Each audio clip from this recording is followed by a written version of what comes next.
¿Conoces Neruda? No, no lo conocí personalmente. Mi papá lo conocía.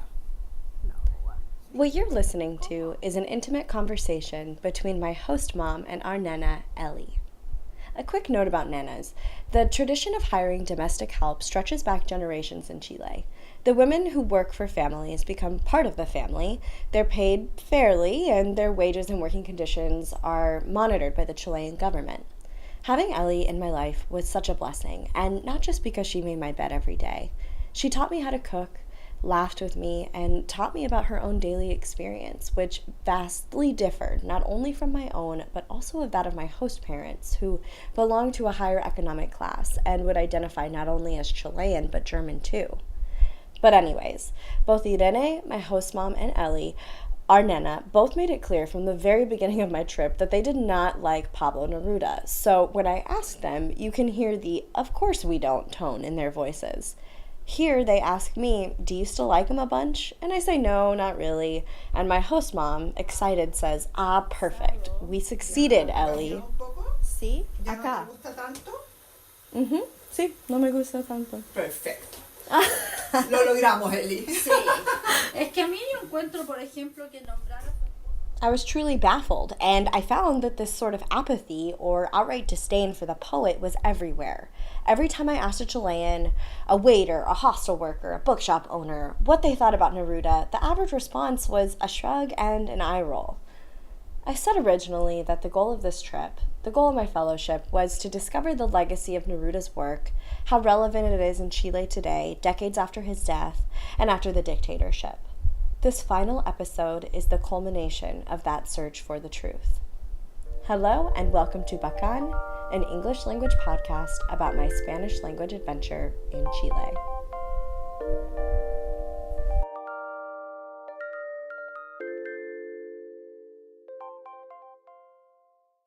When I finished recording Irene and Ellie, Irene asked me what I was going to do with the audio. Before I could answer, Ellie jumped in and said, she's going to show the rest of the world that Chileans don't respect their Chilean poets. Of all the things I thought I would learn here, the absolute last on my mind was the certain truth that a lot of Chileans do not like Pablo Neruda. Sure, officially they love him. They love to sell trinkets with his face on them. They love that he is an internationally distinguished character with a Nobel Prize. There's no single bookstall in the country that lacks a Neruda collection. He makes money for Chile, even having passed away 40 years ago, and he is a legendary foil for countless other Chilean poets. You can't talk about Mistral without talking about how she contrasts against him. You can't talk about Huidobro without talking about how he influenced him. Even Ellie, who loves to hate Neruda, can recite "Tonight I Can Write the Saddest Lines" by heart. Tonight I can write the saddest lines. Write, for example, the night is shattered and the blue stars shiver in the distance. The night wind revolves in the sky and sings. Tonight I can write the saddest lines. And I loved her, and sometimes she loved me too. That's Andy Garcia, Cuban-American actor who I know from Pink Panther 2, but normal people will know from the Oceans and Godfather franchises. Side note, Andy Garcia isn't the only famous Hollywood persona who has strangely recorded some of Neruda's most famous poetry.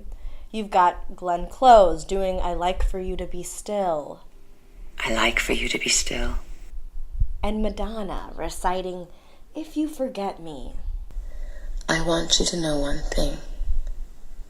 Neruda is a global icon, and he deserves it. He's a beautiful and unforgettable poet. I've made this whole podcast just to prove that fact, so it has to be true, right? Right? Welcome to the final installment of Bacan Episode 6, The Case Against Pablo Neruda.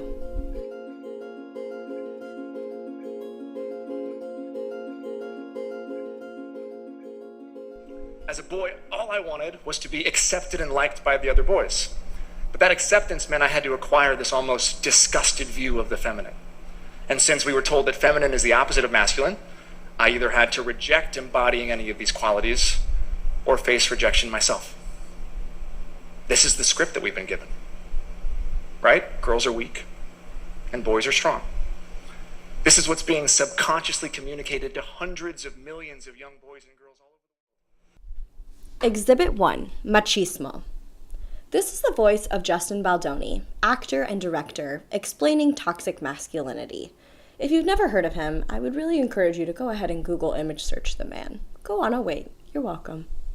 But really, machismo is a Spanish word used to describe the kind of misogyny and male chauvinism that does not apply to Latino men, but is often linked to stereotypical representations of Latino men. At its worst, this is the gist of it. Never be weak, never be vulnerable. Get as many women as you can. Be sexual, be aggressive. A tamer manifestation of machismo would be the idea that women belong in the home and kitchen. I saw this a little bit in my own Chilean home when my host mom refused to go on a day trip to Santiago, which is just 2 hours by car, without her husband, citing the fact that she's, quote, a traditional woman. And that's her right. She is happy to follow that script, and my host dad was an extremely supportive and kind partner who admired Irene for more than just her homemaking skills. But when she refused my offer to go in the city, it did get me thinking about machismo in a new way. So how does this relate to Pablo Neruda?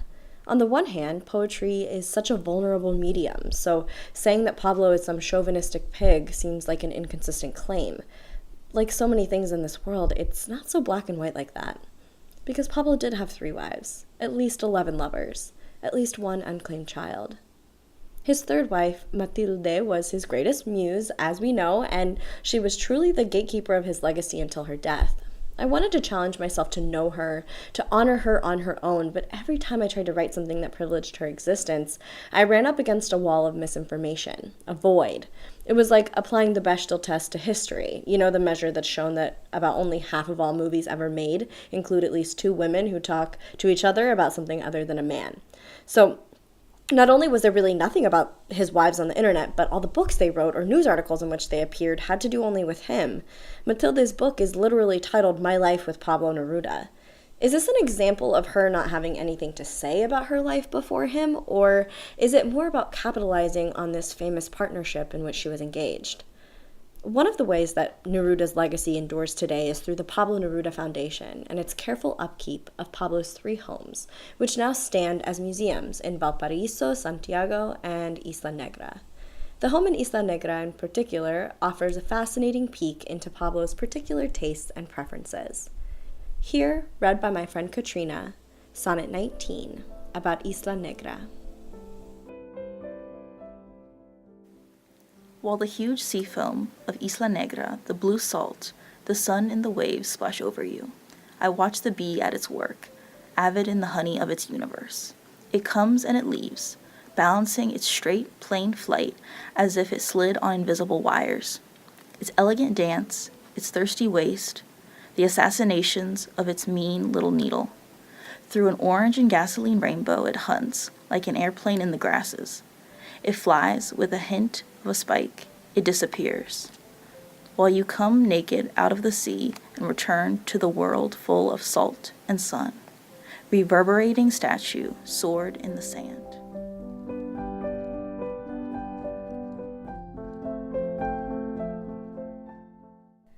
Isla Negra stands for Black Island, and to get there you have to wind through Chilean wine country. Isla Negra explains the powerful pull of Neruda. There were only 3 homes in the area at the time he moved in, and now it's much bigger. People wanted to be near the famous celebrity poet. He dreamed of creating a place for older artists to spend their final years and write with support and supervision. This is where he and Matilde are buried. Neruda has dedicated many books to Isla Negra, and he loved to write there. It was in Isla Negra where he penned his memoir, which went into great detail about his early life and career. The following quote comes from that memoir, in which he describes losing his virginity while abroad. It isn't super explicit, but it is an extremely divisive piece of writing. He said, quote, "She walked solemnly towards the latrine without so much as a side glance at me, not bothering to acknowledge my existence, and vanished with the steps of a goddess.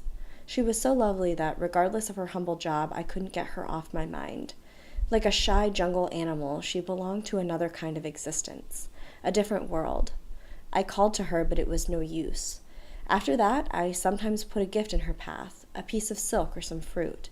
She would go past without hearing or looking. The ignoble routine had been transformed by her dark beauty into the dutiful ceremony of an indifferent queen. One morning, I decided to go all the way. I got a strong grip on her wrist and stared into her eyes. There was no language. I could talk with her. Unsmiling, she let herself be led away and was soon naked in my bed. It was the coming together of a man and a statue. She kept her eyes open all the while, completely unresponsive. She was right to despise me. End quote. I ask you, why would Neruda write and publish something like this? He is detailing the way he essentially traps and exoticizes, fetishizes a lower-class laboring woman, and then goes on to agree that what he has done is wrong, the way she denies consent at every possible juncture. This is where Pablo loses me. On to Exhibit 2, Communism and Stalinism.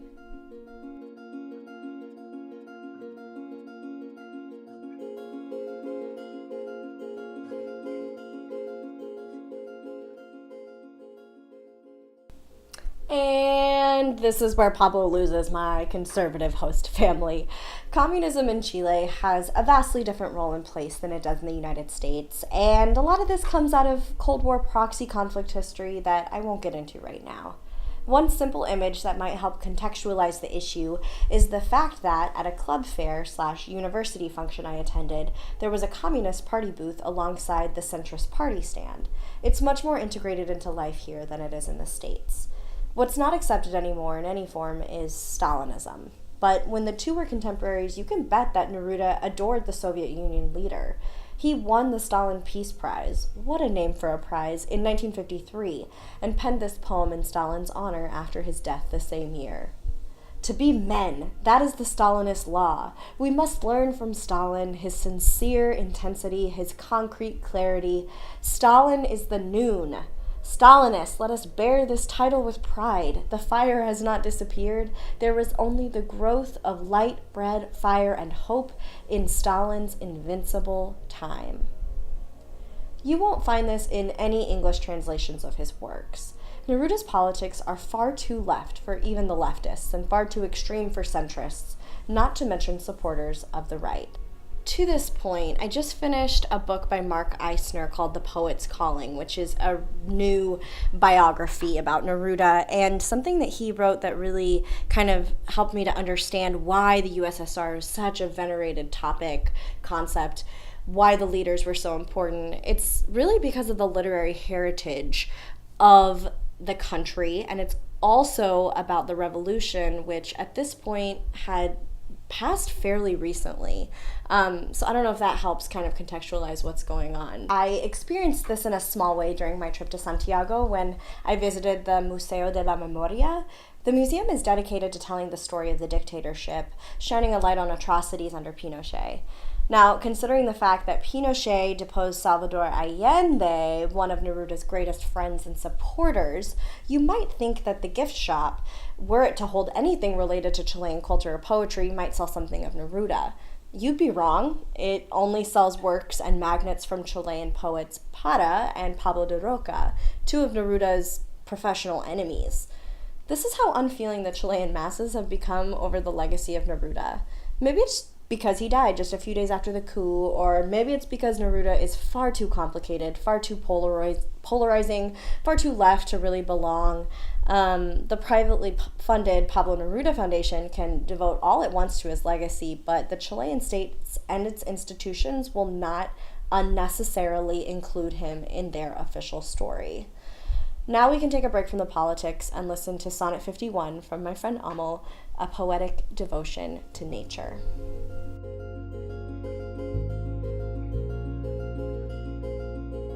Your laugh. It reminds me of a tree, fissured by a lightning streak, by a silver bolt that drops from the sky, splitting the pole, slicing the tree with its sword. A laugh like yours I love is born, only in the foliage and snow of the highlands, the air's laugh that bursts loose in those altitudes, dearest, the Aucanian tradition. O my mountain woman, my clear Chian volcano, slash your laughter through the shadows, the night, morning, honey of the noon. Birds of the foliage will leap in the air when your laugh, like an extravagant light, breaks through the tree of life. Was there anything that Okay. you liked? Yeah, I really like the way, like, it starts off with laugh, but then it talks about it being like a lightning streak and a silver bolt. So, like, when I think about a laugh, I think of like an airy, light kind of, like sound that's coming from like really happy place. But this is like the laugh is so like strong and like bearing that it's like slicing the tree with its sword. Like I like the contrast in that. It bringing in the light and like showing you the way. Like I really like, it's like a cycle, and I really like how it starts off as something really powerful, and at the end it's like this breath of life that you get from it. Yeah. And I never thought of a laugh being all those things. So that's really cool. I like this poem a lot. It was written for his wife, for his third wife, and a lot of criticism of Pablo Neruda is that he kind of objectifies his wife or women in general, and he was definitely a philanderer, but ever since I heard that, sometimes I read these poems and I'm like, looking for it, right? I'm looking for him to make her into an object. Right. But to me, that's kind of agency privileging, right? It's like... Oh, yeah. You're taking something that's like, I mean, it's beautiful in itself, but you're adding to it and making this into like a phenomenon. And that's pretty cool. Like, I really like the way he did this.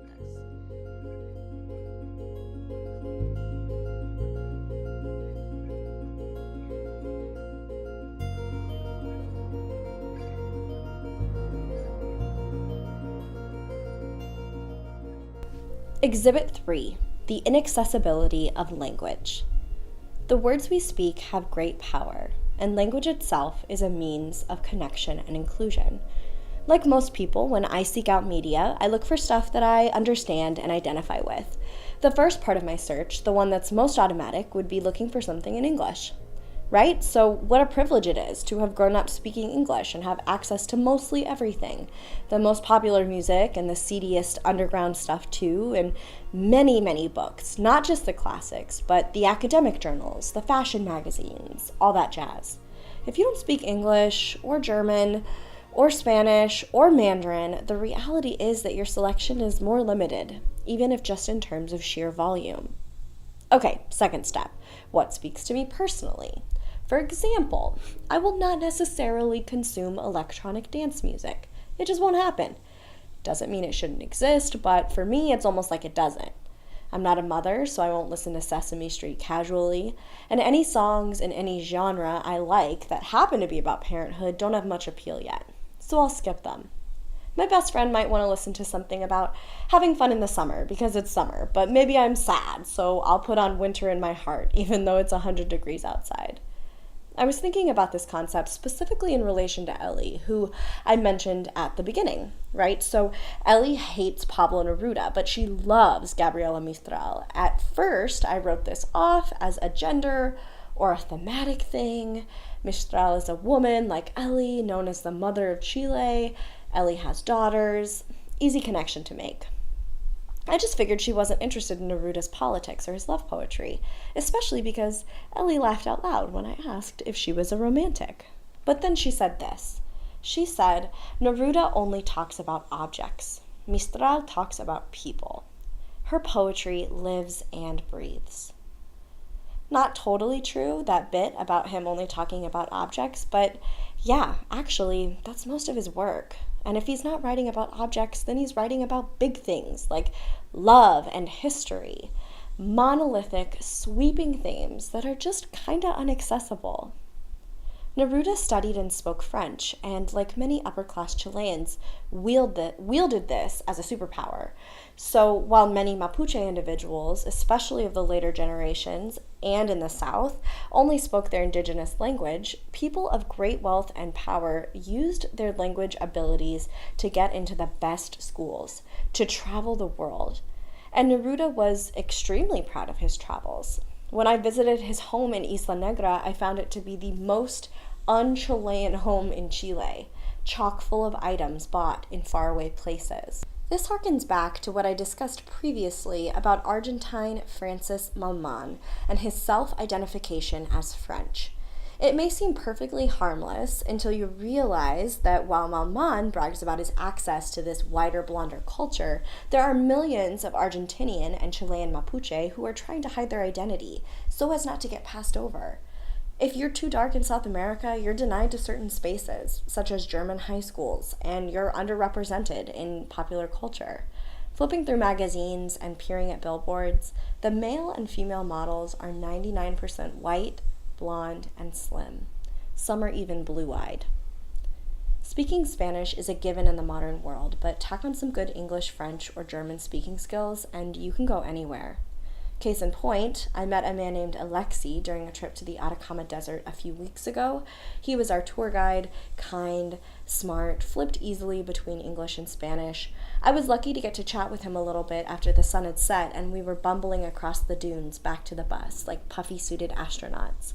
I asked him about his upbringing, and he explained how he had spent time in the States cleaning houses and had picked up on English easily over the course of a couple years.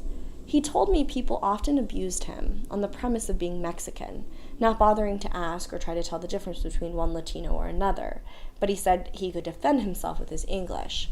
If you don't have the language, he told me, you're dead. I wish I had the time or your attention enough to read an excerpt from Hunger of Memory, The Education of Richard Rodriguez, about the author's experience growing up and learning English. He writes, "In public, my father and mother spoke a hesitant, accented, not always grammatical English, and they would have to strain, their bodies tense, to catch the sense of what was rapidly said by los gringos. At home, they spoke Spanish. The language of their Mexican past sounded in counterpoint to the English of public society. The words would come quickly, with ease. Conveyed through those sounds was the pleasing, soothing, consoling reminder of being at home."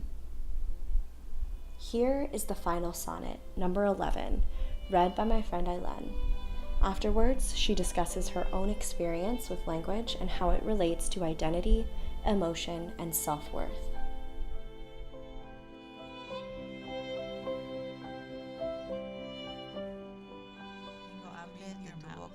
Your voice, your hair, de tu pelo, silent and por starving, las calles voy, I prowl through the streets. Bread does not nourish me, dawn disrupts me all day. I hunt for the liquid measure of your steps. I hunger for your sleek laugh, your hands the color of a savage harvest, hunger for the pale stones of your fingernails. I want to eat your skin like a whole almond. I want to eat the sunbeam flaring in your lovely body, the sovereign nose of your arrogant face. I want to eat the fleeting shade of your lashes. And I pace around hungry, sniffling the twilight, hunting for you, for your hot heart, like a puma in the barrens como una puma en la soledad de Kitratue. To the US when I was 4 and essentially like taught myself how to read because I didn't have like, you go to school to learn, like folks here whose English is their first language, go to school to learn English and then go to school to learn how to write in English and read in English. But since I didn't go to a school that taught that in the US because they don't exist, I kind of just had to pick up from what I heard my parents say, and I would read some stuff in Spanish on my own. But yeah, it's weird because a lot of times there's like a lot of words, like I said, that I don't recognize because my vocabulary wasn't built up through my education. It's kind of like words that I had to pick up on my own, whereas like here, everything we learn in English is because we have vocab quizzes and we are given reading, and that's what expands our vocabulary and our language. But I never had that practice in Spanish. So everything that I know in Spanish I've taught myself. I understand. I think if I were separated from my parents or if I didn't make some effort, obviously I could have, if I had the time, I could have done more. If I didn't make some effort, I would have had the vocabulary of a 4-year-old, right? Like, so my reading level isn't of like elementary level, it's more advanced than that, but that's because like I've had to force myself to read literature and to like look up the definition in Spanish and not get the translation, because our minds, when you learn by translation, it doesn't really absorb the word.